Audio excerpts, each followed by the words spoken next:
رب نے اپنے معیار کے حساب سے تمہارا حساب لینا ہے، یہ کہہ کر نہیں چھوٹ سکتے کہ میں فلاں سیاسی جماعت کا تھا اس لیے میرا دوسری جماعت کے خلاف بدگمانیاں کرنا جائز تھا۔ سیاست اسی کا نام ہے، یہ سیاست کا حسن ہے کہ ایک دوسرے پر کیچڑ اچھالو، الزام تراشی کرو، بدگمانیاں کرو، غیبتیں کرو، یہ سب جائز ہے اس لیے کہ یہ سیاست ہے۔ آج کسی ملک کا اسٹیٹ بینک، مرکزی بینک اعلان کر دے کہ ہم نے تمہاری جیب میں پڑے ہوئے نوٹ کینسل کر دیے ہیں، وہ زیرو ہو جائیں گے، زیرو ہو جائیں گے، کسی کام کے نہیں رہیں گے۔ کمایا ہم نے، کنٹرول ان کے ہاتھ میں ہے۔ وہ کہہ دیں ڈالر مہنگا ہو گیا ہے، ڈالر مہنگا ہونے کا معنی تیرا روپیہ سستا ہو گیا ہے، روپیہ سستا ہونے کا معنی ہر چیز مہنگی ہو گئی ہے۔ وہ کہہ دیں نہیں، وہ کہتے ہیں، اور ایسا ہوتا ہے اور ہو رہا ہے۔ ہر بندے کی جیب سے پیسہ چوری ہو جاتا ہے اور اس کو پتہ ہی نہیں چلتا۔ ان الذين يحبون ان تشيع الفاحشة في الذين آمنوا لهم عذاب عظيم في الدنيا والآخرة۔ جو اس طرح باتیں اڑا اڑا کر کے بے حیائی کو عام کرتے ہیں، لوگوں کا حیا ختم کرتے ہیں، ان کے لیے دنیا میں بھی بہت بڑا عذاب ہے، آخرت میں بھی بہت بڑا عذاب۔ اگر کوئی رب ذوالجلال پر بدگمانی کرتا ہے، اللہ اکبر، وَيُعَذِّبَ الْمُنَافِقِينَ وَالْمُنَافِقَاتِ وَالْمُشْرِكِينَ وَالْمُشْرِكَاتِ الظَّانِّينَ بِاللَّهِ ظَنَّ السَّوْءِ عَلَيْهِمْ دَائِرَةُ السَّوْءِ وَغَضِبَ اللَّهُ عَلَيْهِمْ۔ اللہ فرماتے ہیں اللہ تعالیٰ منافق مردوں اور عورتوں کو عذاب دے گا، مشرک مردوں اور عورتوں کو عذاب دے گا جو اللہ پر بدگمانی کرتے ہیں۔ علیہم دائرۃ السوء، ان پر ہی برا دائرہ گھومے گا، ان کی بری، ان کے نقصان اور سزا کی باری آئے گی۔ وغضب اللہ علیہم، اللہ ان پر ناراض ہوگا، اللہ نے ان کے بہت بڑا عذاب تیار کیا ہے۔ جرم ان کا کیا ہے کہ وہ اللہ پر بدگمانی کرتے ہیں۔ وَذَلِكُمْ ظَنُّكُمُ الَّذِي ظَنَنْتُمْ بِرَبِّكُمْ أَرْدَاكُمْ فَأَصْبَحْتُمْ مِنَ الْخَاسِرِينَ۔ یہ تمہارا رب کے بارے میں بدگمانی کرنا، اس نے تمہیں ہلاک کر دیا اور تم ناکام ہو گئے۔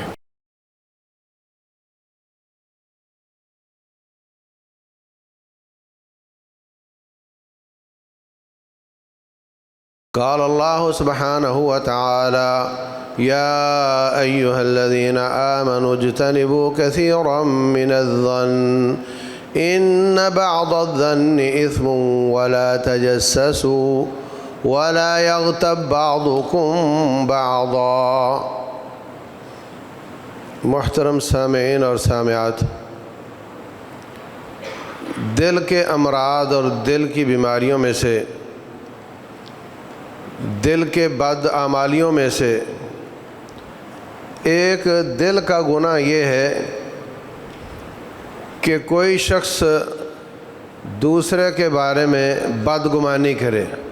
جب انسان برا سوچتا ہے تو پھر برا ہونا شروع ہو جاتا ہے، پھر شیطان بھی کوئی نہ کوئی کڑی ملا دیتا ہے اس کی،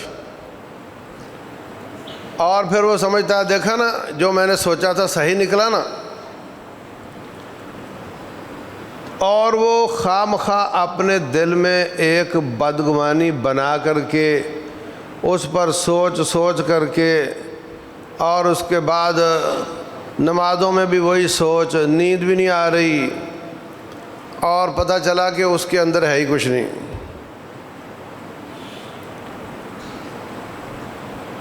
ایک کہانی کسی نے بتائی کہ کسی بس اڈے پر ایک آدمی کھڑا ہے، اس کی بہن ہے،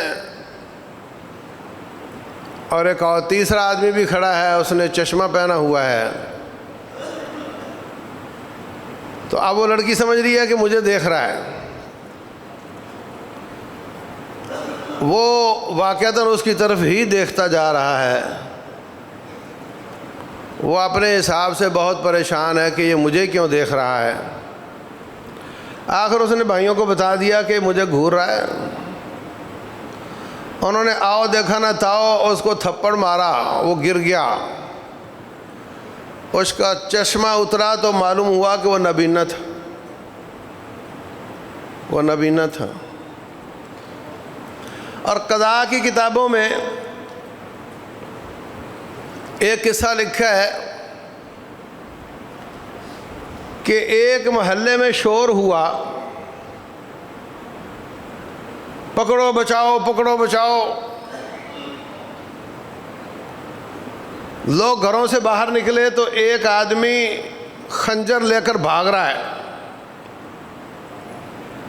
اور خنجر کو خون بھی لگا ہوا ہے. ادھر سے آواز آئی پکڑو بچاؤ، ادھر سے خنجر والا آدمی مل گیا، انہوں نے دبوچ لیا، پٹائی شروع کر دی اس کی. اس نے شروع میں مزاحمت کی کوشش کی، کچھ ان کو سمجھنے سمجھانے کی کوشش کی، مگر سنتا کون تھا؟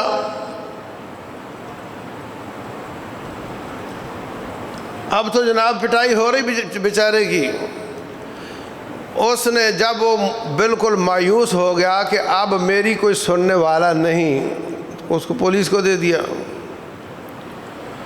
اب وہ اپنی وضاحت سے مایوس ہو چکا ہے، وہاں جا کر بھی چپ ہے کہ انہوں نے نہیں سنی تو انہوں نے کہاں سننی میری. جج کے سامنے پیش کیا گیا، وہ وہاں بھی مایوس ہے کہ اب اللہ کی تقدیر کے حوالے ہے، جو رب فیصلہ کرے. اس نے فیصلہ کر دیا کہ اس کو فلاں دن قصاص میں قتل کیا جائے گا. مجمع لگ گیا، جلاد آ گیا، اس کو مجرم بنا کر کے پیش کر دیا گیا. قریب تھا کہ اس کی گردن کٹ جاتی. مجمع سے ایک شخص کھڑا ہوا، کہتا ہے اس کو قتل نہ کرنا، وہ قتل میں نے کیا تھا. جس قتل کی پاداش میں اس کو مار رہے ہو وہ میں نے کیا تھا. ہر طرف حیرت ہو گئی، پریشانی کھڑی ہو گئی. پھر اس کو پوچھا کہ تو نے نہیں کیا تھا؟ کہتا ہے نہیں میں نے تو نہیں کیا تھا. تو پھر وہ خنجر خون آلود خنجر کیا تھا؟ اگر نہیں کیا تھا تو پھر خون آلود خنجر کیوں تھا تیرے ہاتھ میں؟ وہ کہتا ہے میں جانور ذبح کر رہا تھا، تھوڑا ذبح کیا، وہ اٹھ کر بھاگ گیا اور میں اس کے پیچھے نکلا اور انہوں نے پکڑ لیا اور میری پٹائی شروع کر دی. میری کسی نے سنی نہیں، حتیٰ کہ میں مایوس ہو گیا کہ کسی نے نہیں سننی، اب جو رب فیصلہ کرے. کئی ایک واقعات اس طرح کے بیان ہوئے ہیں. تو میرے عزیز بھائیوں، بظاہر علامتیں واضح ہوتی ہیں مگر اس میں حق نہیں ہوتا. بدگمانی کی مختلف علامتیں ظاہر ہوتی ہیں. جب ایک چیز ظاہر ہو جائے اسی پر تھوڑا سوچ کر کے غور کر کے اس کو کلیئر کر لیا جائے، اس کو کلیئر کر لیا جائے تو پھر شیطان کا اگلا وار کامیاب نہیں ہوتا. اگر پہلی دبا لی جائے پھر ایک اور بات آ گئی، ہاں وہ پہلے بھی اس نے ایسے کیا تھا، 2 ہو گئیں، پھر 3 ہو گئیں، پھر وہ ایسی گرہ لگ جاتی ہے دل میں کہ انسان اس کو یقین سمجھتا ہے، حقیقت اس میں کچھ بھی نہیں ہوتی. اللہ اکبر. فرمایا ان الظن اکذب الحدیث. رسول اللہ صلی اللہ علیہ وسلم فرماتے ہیں بدگمانی سب سے برا جھوٹ ہے. اگر دل میں آئے اور اس کو چھٹک دے، دل کو صاف کر لے تو گناہ نہیں ہوتا. گناہ کب ہوتا ہے؟ جب اس کو کسی کے ساتھ شیئر کیا جائے.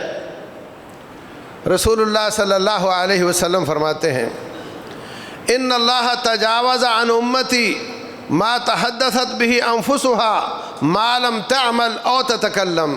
اللہ تعالیٰ نے میری امت کے وہ گناہ معاف کر دیے ہیں جو دل میں آتے ہیں جب تک اس پر وہ کلام نہ کر لے اور جب تک کوئی ایکشن نہ کر لے.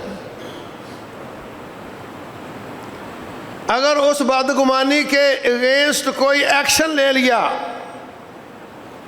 تو گناہ مل جائے گا، اور اگر کسی سے شیئر کر لیا تب بھی گناہ مل جائے گا. اور اگر دل کی دل میں رہ گئی تو اللہ تعالیٰ اس پر گناہ نہیں دیتا. رسول اللہ صلی اللہ علیہ وسلم فرماتے ہیں جب دو مسلمان اپنی تلواریں لے کر ایک دوسرے کے سامنے آ جاتے ہیں، وہ اس کو مارنے کے لیے تلوار اٹھاتا ہے، مارتا ہے، اس کو نہیں لگتی، پھر دوسرا وار کرتا ہے، اس کو لگ جاتی ہے، فالقاتل والمقتول فی النار، قاتل اور مقتول دونوں ہی آگ میں جاتے ہیں۔ کسی نے پوچھا حضرت قاتل تو جائے، مقتول کیوں جائے؟ فرمایا اس لیے کہ لأنہ کان حریصا علی قتل صاحبہ، اس نے قتل کرنے کا ارادہ کیا، یہاں تک تو معافی مل سکتی تھی، پھر وہ گھر سے نکل آیا، تلوار اٹھا لی، مارنے کی کوشش کر لی، اب نہیں لگی تو پھر کیا ہوا؟ دونوں ہی قاتل ہیں۔ دل کی نیت پر جب ایکشن ہو جاتا ہے یا اس پر وہ کسی کے ساتھ بات کر لیتا ہے تو اس پر گناہ مل جاتا ہے۔ اب آپ ذرا غور کریں، اکذب الحدیث ان بعض الظن اسم، یہ گناہ ہے، یہ گناہ ہے، بدگمانی گناہ ہے، قرآن کہتا ہے۔ آیت پر غور کریں، کہا کثیرا من الظن سے بچو، بعض الظن گناہ ہوتا ہے، بہت زیادہ گناہوں سے، بہت زیادہ بدگمانیوں سے بچو، کچھ بدگمانیاں گناہ ہوتی ہیں، ساری نہیں۔ تو جب پتہ نہیں کہ کون سی گناہ ہے تو پھر ساری سے بچنا پڑے گا، اس لیے کہا اجتنبوا کثیرا من الظن، بہت زیادہ بدگمانیوں سے بچو، فإن بعض الظن اسم، بعض بدگمانیاں وہ گناہ ہوتے ہیں۔ اور جب حدیث میں آتا ہے کہ سارے سال میں ایک رات آتی ہے جس میں ہر خالی برتن، ہر ننگے برتن میں بیماری پڑ جاتی ہے۔ اب سارے سال میں رات تو ایک ہے، مگر بچنا تو ہر رات ہی پڑے گا نا۔ مغرب سے فجر تک اپنے برتنوں کو ڈھانک کر رکھا کرو، رات وہ ایک ہے، بچنا سب راتوں سے پڑے گا۔ لیلۃ القدر ایک رات ہے مگر وہ 10 میں سے ایک ہے، عبادت 10 کی کرنی پڑے گی۔ بدگمانیاں بہت زیادہ ہیں، گناہ ان میں سے بعض ہیں، مگر بچنا سب سے ہی پڑے گا، اس لیے کہ معلوم نہیں کہ کون کون سی بدگمانیاں گناہ ہیں۔ تو میرے عزیز بھائیوں، بدگمانی گناہ ہے، اللہ تعالیٰ کے قرآن نے اس کو گناہ قرار دیا ہے، اور دل میں رہ جائے تو معافی ہے، زبان پر آ جائے یا عمل کر لے اس پر تو گناہ ہے۔ ہمارا سوشل میڈیا اللہ اس کو برباد کرے، اس میں ہر وقت ہم بدگمانیوں پر ایکشن لے رہے ہوتے ہیں۔ فلاں کرپٹ ہے، ہو سکتا کرپٹ ہو، پر تیرے پاس دلیل ہے؟ فلاں کی بچی ہے، وہ اس کو تسلیم نہیں کرتا، مطلب بدکار ہے، تیرے پاس دلیل ہے؟ نہیں، بدگمانی ہے، مگر وہ اس کو شیئر کر رہا ہے۔ یہ جو فلاں ہے، اس کا نکاح کس طرح ہوا تھا؟ یہ بھاگ گئی تھی اور بعد میں نکاح ہو گیا تھا، تیرے پاس دلیل ہے؟ نہیں، مگر شیئر کر رہا ہے اس کو۔ وہ سمجھتے ہیں کہ سیاست میں سب چلتا ہے۔ اور میرے بھائیوں، یہ شیطان کا چرخہ ہے تمہیں گناہ گار کرنے کے لیے۔ رب نے اپنے معیار کے حساب سے تمہارا حساب لینا ہے، یہ کہہ کر نہیں چھوٹ سکتے کہ میں فلاں سیاسی جماعت کا تھا اس لیے میرا دوسری جماعت کے خلاف بدگمانیاں کرنا جائز تھا۔ سیاست اسی کا نام ہے. یہ سیاست کا حسن ہے کہ ایک دوسرے پر کیچڑ اچھالو، الزام تراشی کرو، بدگمانیاں کرو، غیبتیں کرو. یہ سب جائز ہے اس لیے کہ یہ سیاست ہے. اسلام اس کی اجازت نہیں دیتا. اور ہم مسلمان بار بار اور 24 گھنٹے ایک برائی آ گئی کسی کی ہاتھ، اب اس کو 10 گروپوں میں شیئر کرو، پتہ چلا بعد میں وہ تصویر یا ویڈیو اے آئی نے بنائی ہو. ایک مصیبت آ گئی ہے اے آئی کی، آرٹیفیشل انٹیلیجنس، مصنوعی ذہانت. ایسے ایسے پروگرام آ گئے ہیں. میں آپ کے سامنے بات کر رہا ہوں اردو میں، اس میں ڈالو تو یہی ہونٹ ہلیں گے، یہی ایکشن ہوں گے، یہی سیناریو ہوگا، یہی بیک گراؤنڈ ہوگا، اور انگریزی بول رہا ہوں گا، آواز بھی میری ہوگی. ایسے ایسے پروگرام آ گئے ہیں.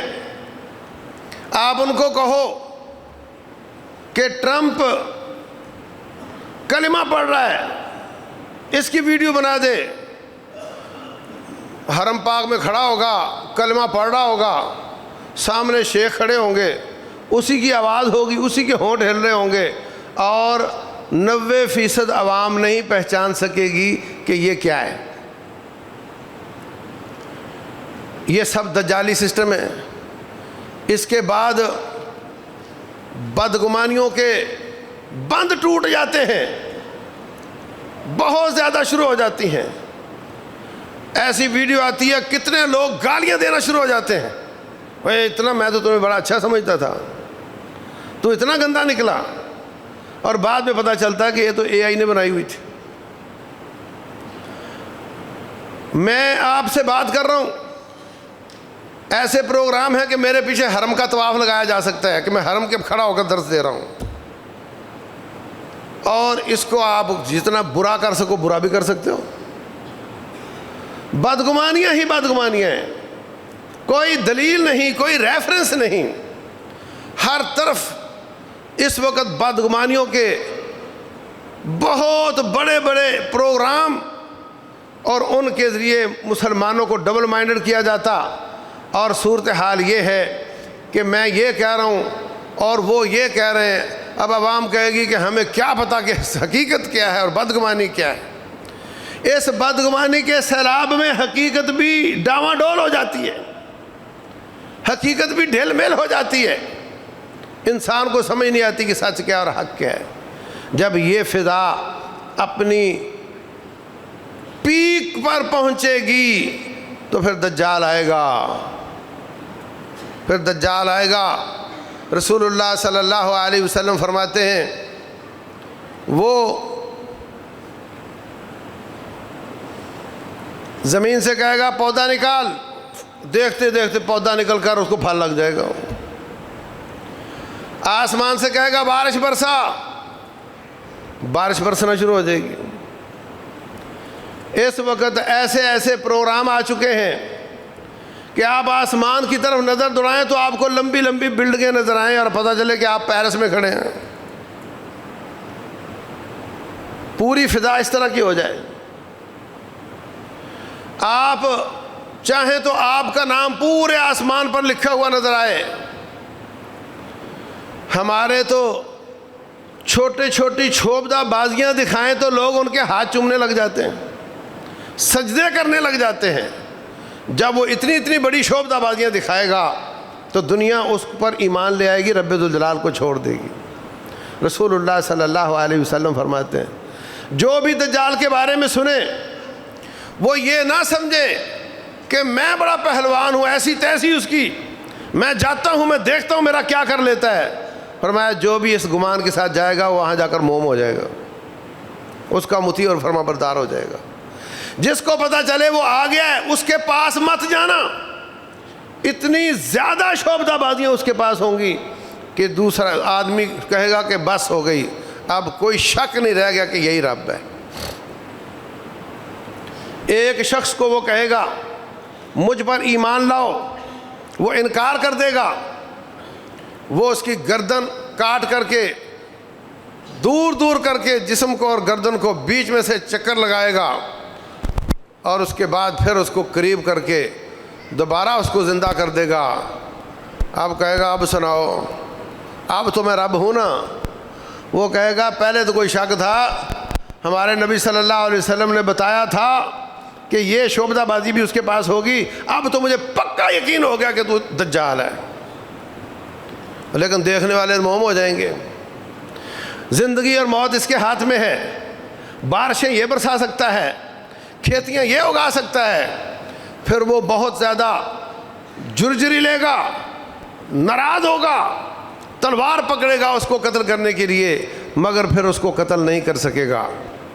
پھر ناراض ہو کر اس بستی سے نکلے گا اور ان کی تجوریوں سے پیسہ نکل کر اس کے پیچھے ایسے چلے گا جیسے رسول اللہ صلی اللہ علیہ وسلم فرماتے ہیں کَیَعَاصِبِ النَّحْلِ، جیسے شہد کی مکھیوں کی ملکہ کے پیچھے شہد کی مکھیاں چلتی ہیں۔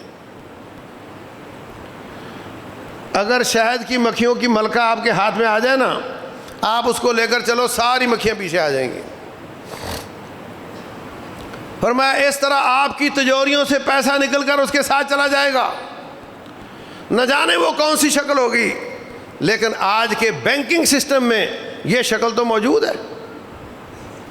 آج کسی ملک کا اسٹیٹ بینک، مرکزی بینک اعلان کر دے کہ ہم نے تمہاری جیب میں پڑے ہوئے نوٹ کینسل کر دیے ہیں، وہ زیرو ہو جائیں گے، زیرو ہو جائیں گے، کسی کام کے نہیں رہیں گے۔ کمایا ہم نے، کنٹرول ان کے ہاتھ میں ہے۔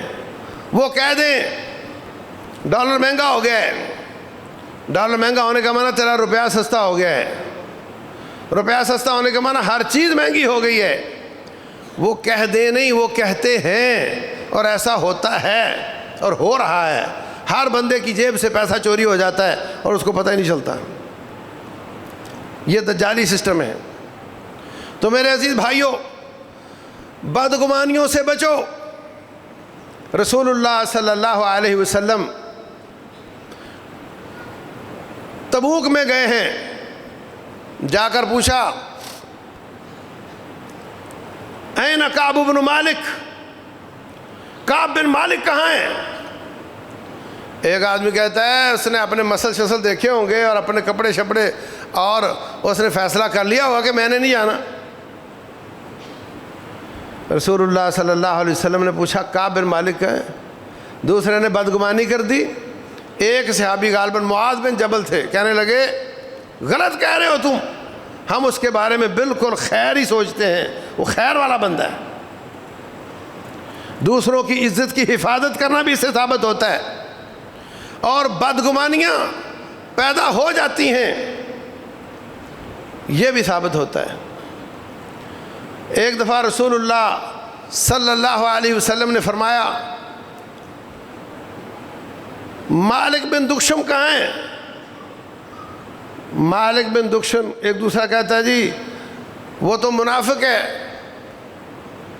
وہ تو منافق ہے۔ رسول اللہ صلی اللہ علیہ وسلم فرماتے ہیں نہیں نہیں، تم جانتے نہیں ہو لا الہ الا اللہ پڑھتا ہے، کس دلیل سے تم منافق کہتے ہو؟ فوراً ٹوک دیا اس کو، بدگمانی سے روک دیا۔ اللہ اکبر۔ عائشہ صدیقہ رضی اللہ تعالی عنہ غزوہ بنی مستلق میں پڑاؤ ڈالا، لوگ اپنی قضائے حاجت کے لیے جنگل میں چلے گئے، ہماری اماں بھی چلی گئیں، ابھی واپس نہیں آئیں تو آپ نے وہاں سے نکلنے کا حکم دے دیا۔ 4 صحابی ان کی ڈولی اٹھا کر کے اونٹ پر رکھتے تھے۔ کہتی ہیں میں ہلکے سے جسم والی تھی، 9-10 سال کی عمر، ہلکا جسم، ڈولی بھاری، ان کو احساس نہیں ہوا 4 بندوں کو کہ بیچ میں ہماری اماں بیٹھی ہیں کہ نہیں۔ انہوں نے اوپر رکھ دیا، قافلہ چلا گیا، واپس آئی تو دیکھا بندے ہی غائب ہیں، پریشان ہو گئی۔ حضرت صفوان بن معطل رضی اللہ تعالیٰ عنہ کو آپ نے یہ ڈیوٹی دی تھی، آپ نے